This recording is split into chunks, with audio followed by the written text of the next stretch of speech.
Hey everyone, and welcome back to another episode on Lumber Capital Log Yard. Today we are taking our S4S hardwood packs to a finished product. We're actually creating our own project this time to inspire all of you amazing woodworkers out there to get to woodworking, do what you do best, and along the way, maybe stop by our website and buy some of our hardwood packs. Is that a good ad? Well, I know, I've been getting better at it as the years have gone by, but I'm pretty sure you see through it. Go and buy our hardwood packs, lumbercapital.com. It's only $5 shipping nationwide. But that's not all that this video is about. It's about an amazing project that Grandpa has been working up for us. He's gonna teach us how to do it, and I'm gonna be learning right alongside you guys because hey, I know how to mill the lumber, not make it into something cool. So that's what Grandpa's for. Let's get into it. Today we're gonna glue up a cutting board. I cut these yesterday and just came up with an idea of what kind of a pattern, some kind of a pattern. There's no limit to the patterns that you can use to make these. It's all something you come up with in your head. You can get very intricate with it as you go along. But I'm just doing a simple glue up. I ran maple and black walnut. I cut them up yesterday. Now I cut them a little thick because I'm good when I get this glued up, then I can trim off the ends after I run them through the planer. I'll run them through the planer, get it flat, trim off the ends. You want it just a little bit longer than you're going to make, because if you run it through a planer, sometimes you get a nip on the end. So you want it long enough that you can get away from that.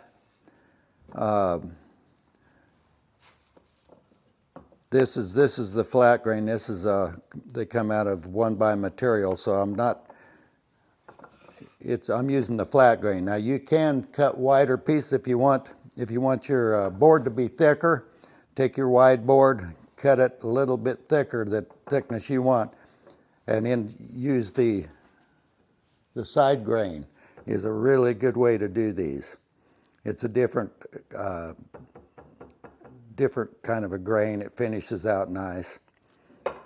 But this one was cut with what I got here out of the girl's supplies in there that she told you about.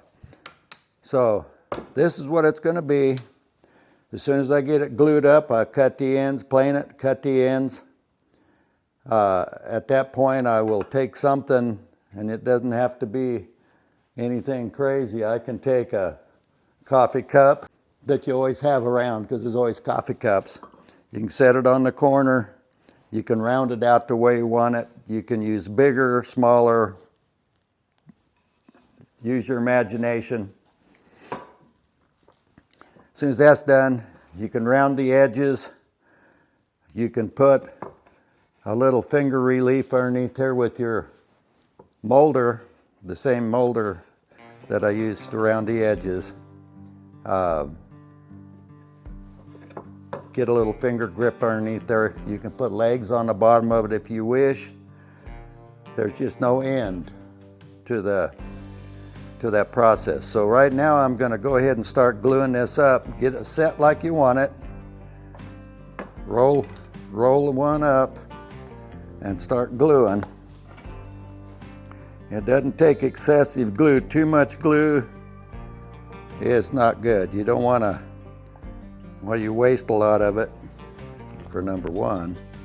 And you can use a brush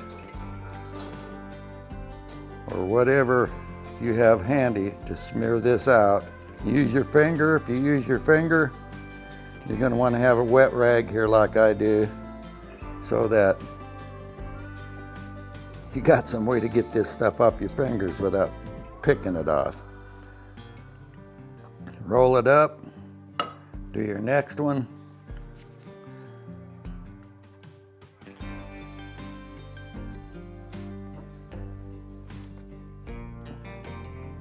And so, this is Titebond Ultimate waterproof glue that I'm using. One thing, if you got a shop that's not heated, you want to make sure you keep that glue in someplace warm, because once it freezes, it just gels up and it's not any good.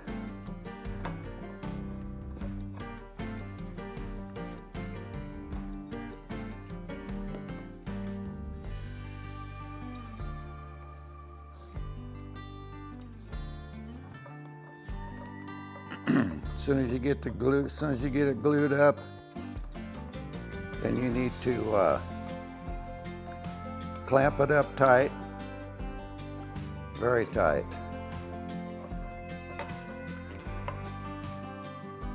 Let it set overnight, so this is not a one-day project.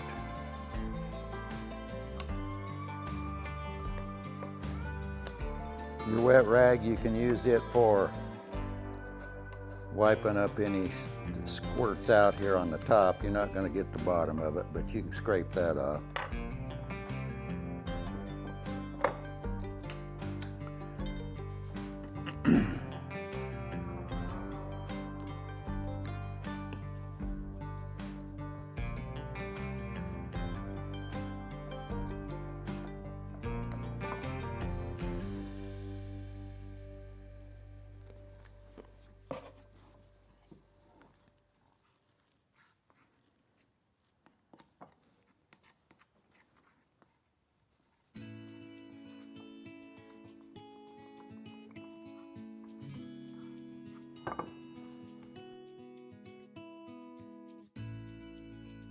Your oaks are open grain. You don't want anything with an open grain because they hold bacteria.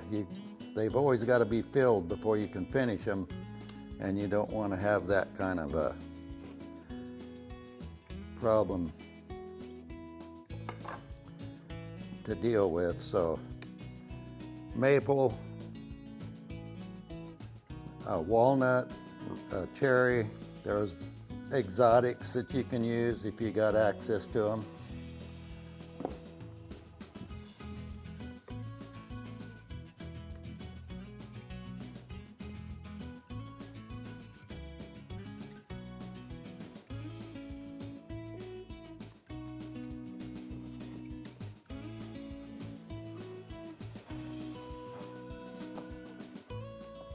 I didn't have to do that one.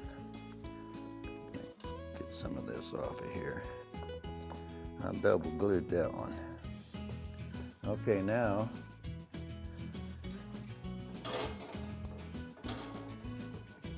take your straight edge, get everything somewhat straight. You're going to cut this end off anyway, but you want it kind of straight.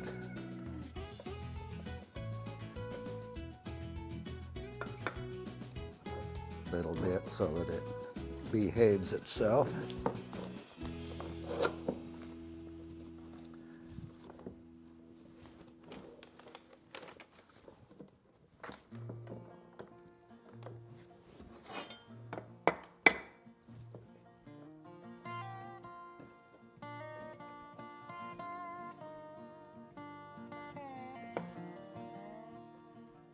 Already starting to get tight. Okay, let's get this one tightened a little bit. I've got a wet rag here so I can get the glue off the top.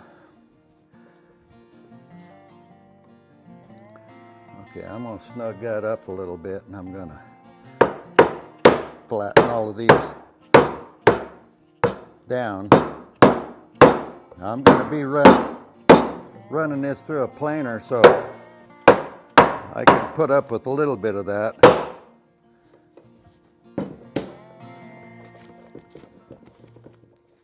But if you don't have a planer, you're going to be doing some sanding.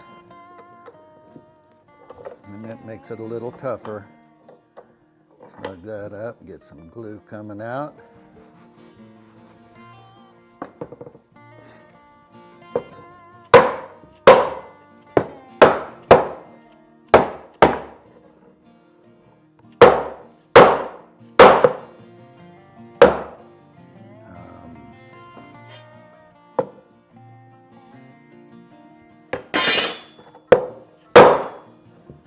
Okay, now before you go clamping too tight on that, on the bottom, they have a tendency of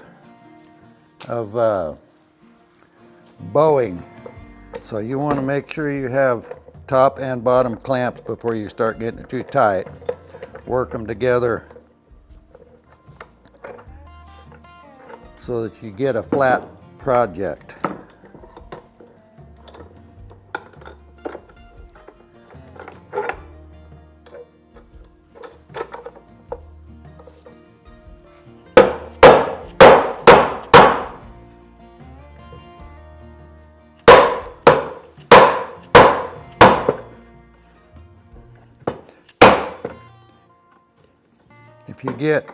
If all your lumber is perfectly straight, you don't have to bang on it. But you got to work with what you got.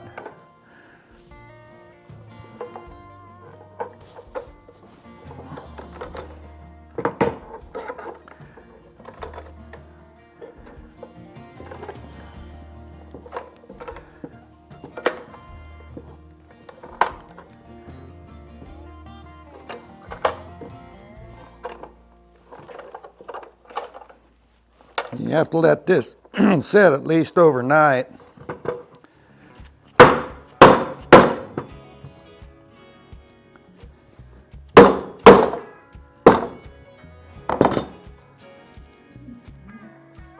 I made this a little thicker than what the finished product's going to be. That way I've got room for my planer.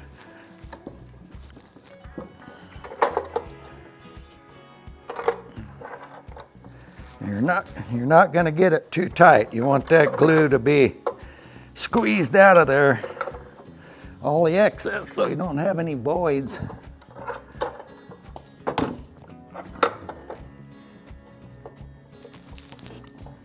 I like these kind of clamps because you can put a lot of torque on them. Now the bottom's going to have all kinds of stuff, but you can scrape it off with a putty knife or a 5-weight.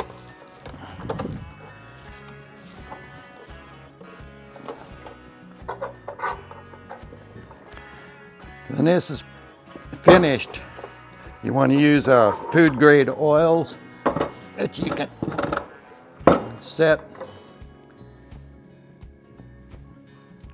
to finish it. There's two different kinds of oils you use. You use the first oil. There's two oils.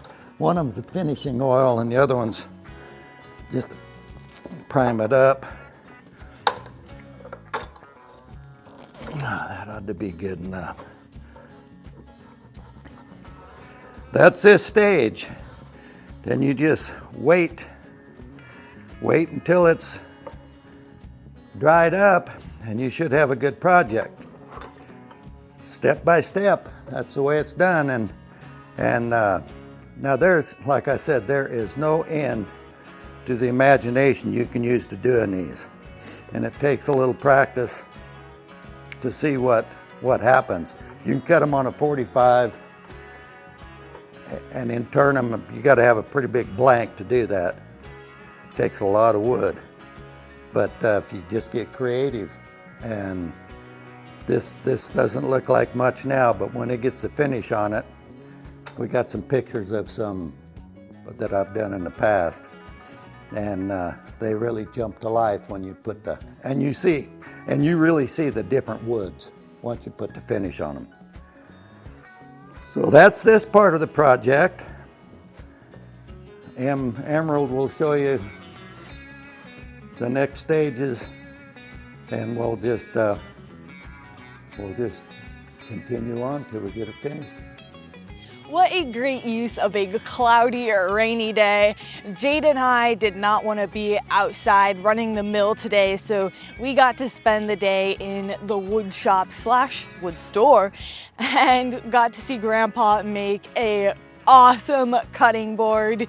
Joining the wood like that makes it so unique, and he is so right when the possibilities are absolutely endless for creativity. And I would hope that one day I can do that as well.